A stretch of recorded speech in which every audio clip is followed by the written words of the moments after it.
Happy birthday, všetko najlepšie, veľa úspešných rokov a tak ďalej a tak ďalej. Máme tu darček. Ja viem, že pán Kvadrát niečo pre vás má. Máte? Ja poprosím krásnu asistentku. Tak, áno, to bolo už dlhé chvíle napätia boli ešte to schovať. Alebo viete čo? Ukážte to, ja zatiaľ prečítam, čo to je. Best LED Outdoor Applications Central and Eastern Europe 2012 v preklade. Najlepšie LED outdoorové aplikácie v centrálnej a východnej Európe za rok 2012. Je to jedna z najprestížnejších cien, ktoré pán Kvadrát priniesol z celého sveta, lebo za Philips je v celom svete, že? Not já, nebo ne, já mluvit o světě už mi leze do pusy angličtina. Jenom střední Evropa, jenom střední Evropa. Ja čtu ešte isto. A východní. Ďakujem pekne, takže pán Kvadrát, chcete niečo povedať? Teďka logisticky, já bych nejdřív si předal Peterovi, aby jsem si uvolnil ruce. Děkujeme za spolupráci.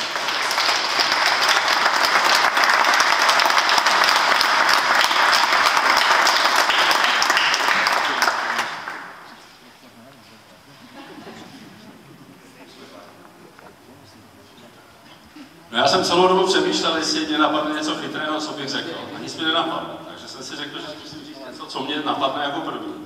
A to, co mě napadlo jako první, bylo vlastně to, že, jak už tady zaznělo, mám na starosti celou střední a východní Evropu, což je docela členitý region, který čítá 27 zemí. A je poměrně rozlehlý od severu Talinu, Estonska až po jih a Albánii a Jugoslávské republiky bývalé. A já stojím v Prešově. To je to, co mě nejvíc překvapilo, když jsme jako každá správná firma ti klikli do počítače na podzim a čekal jsem, že teda vyběhne nějaká velká firma ve Varšavě, nebo v Bukurešti, nebo v Záhřebu, nebo v Lublani.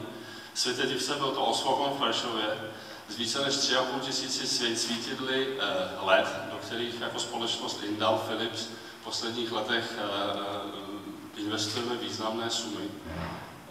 Takže stojím v Prešově, nestojím ani v jedné této metropoli a jsem za to strašně rád. A protože jsem prapůvodem ekonom a to, čemu se dá říct, je liberální ekonom, to znamená člověk, který věří jaksi v sílu svobodného trhu, tak jsem strašně rád, že tyto hodnoty pořád fungují a že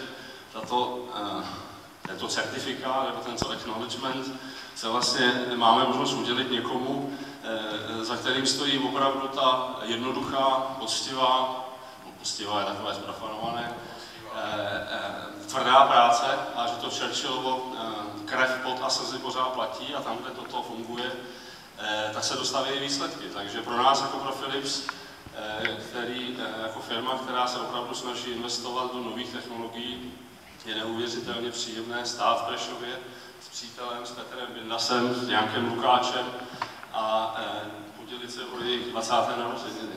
Takže děkuji ještě jednou za důvěru, kterou nám dáváte a já můžu slíbit za Philips a za mě osobně, že se budeme snažit dál, aby jsme podobným způsobem mohli tady se postavit, až vám bude 25 nebo 30 a pak už to nebudeme přehánět, protože budeme moc starý.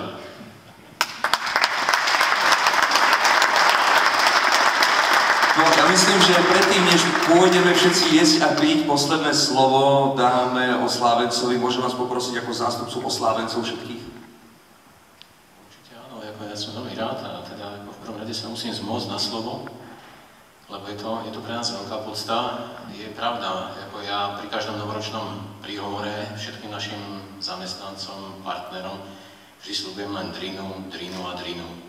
Hej, nikdy im nehovorím o peniazoch, nikdy im nehovorím o prémiách, ja im hovorím, musíme tvrdo makať, keď budeme makať, budú aj peniaze a bude aj spokojnosť. Ako, dnes sa troška tak cítim, lebo nie celkom vo svojej koži, lebo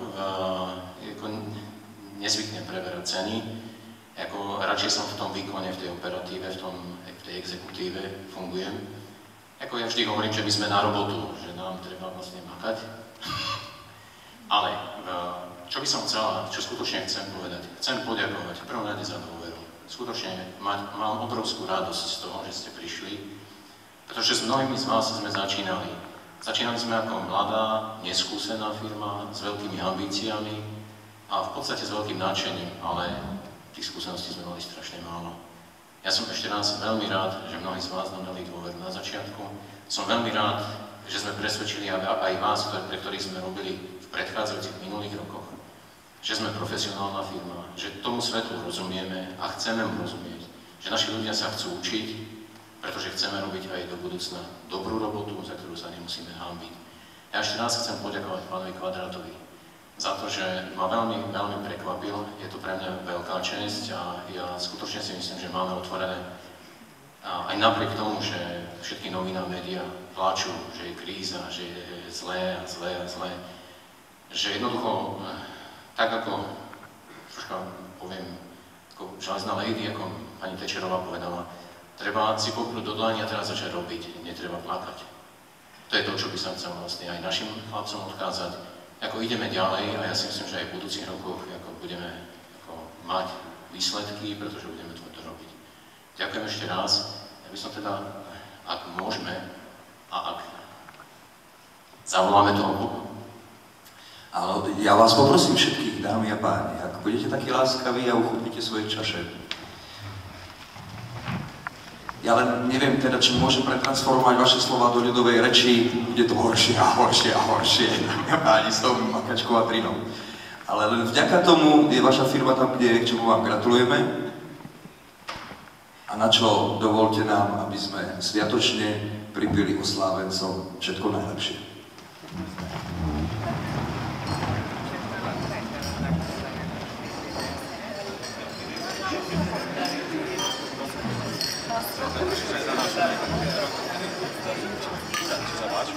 A aby ste si mohli pripiť aj s oslávencami, dovolte nám, aby sme vás pomaličky pozvali k tej narodeninovej hostine a sláve. Jedzte, pite, rozprávajte sa, čo hrdlo a hlasivky ráčia. Dovolte mi ešte raz, aby som zablahoželal, aby som pobral všetko najlepšie do ďalších, nie 20, ale možno aj viacerých rokov, ktoré, ak to pôjde týmto tempom, tak stále máte pred sebou krásne roky. A dovolte mi, aby som poprosil aj Maťa Husovského a celú kapelu Komajota, aby tejto prešovskej firme zahrali nejakú prešovskú pesničku. Takže, dámy a páni, všetko najlepšie o Svokompu, bavte sa a zabávajte.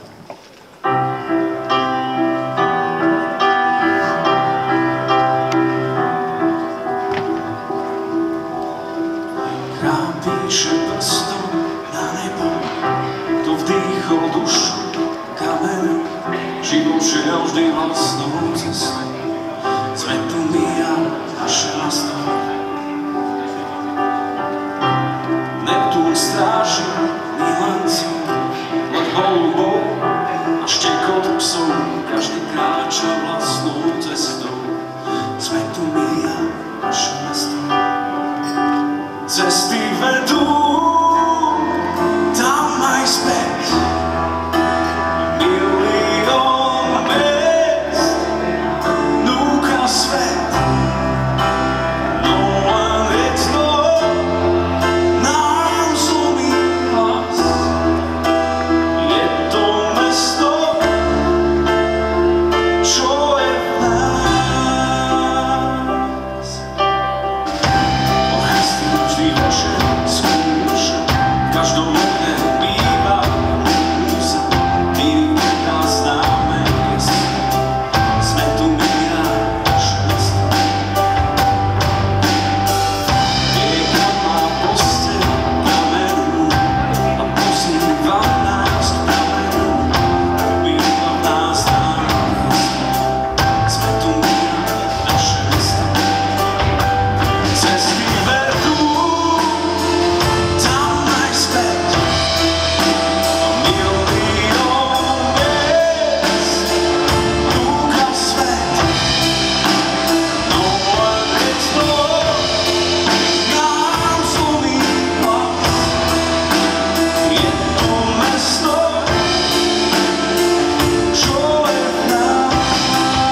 ešte vraj jedno prekvapenie, aby to nebolo málo, keďže sú tie narodeniny sekundu a máte ďalších 15 minút priestor potom. Chvíľočku. Ja som sa dopočul, že Svít, kde sedíte? To ste vy. Ja už som predstavoval teda, nie konkrétne, ale som zdravil všetkých primátorov, starostov miest a obcí. Je tu aj ten Svít, ktorý vďaka norským fondom teda majú to krásne osvetlenie. Oni si pre oslovkom pripravili maličké prekvapenie. Buďte takí láskaví. Ja poprosím veľký potles za túto snahu a krásnu gratuláciu. Myslíte si, že je možné to takto naklopiť? Na vaše riziko. Neviem, dámy a páni, či to vidíte. Keby si to takto chytili, odtiaľ toho, pán Zaborský, poďte vyššie. Je to, uvidíte to všetci, dámy a páni, je to malé pozvanie k slávnostným stolom. Nemusíte už sedieť, už sa oficiálne časti skončili. Dovolte mi, aby som vás za firmu Osvokom, akciová spoločnosť Prešov, pozval do salónika slávnostného, kde si môžete obzrieť túto tortu. Ja dúfam teda, že nie len obzrieť, áno, a že tam je niečo iné. Dobre, no to už sa nechajte prekvapiť. Páni Skobajatí, môžete pokračovať. A vám všetkým dobrú chuť.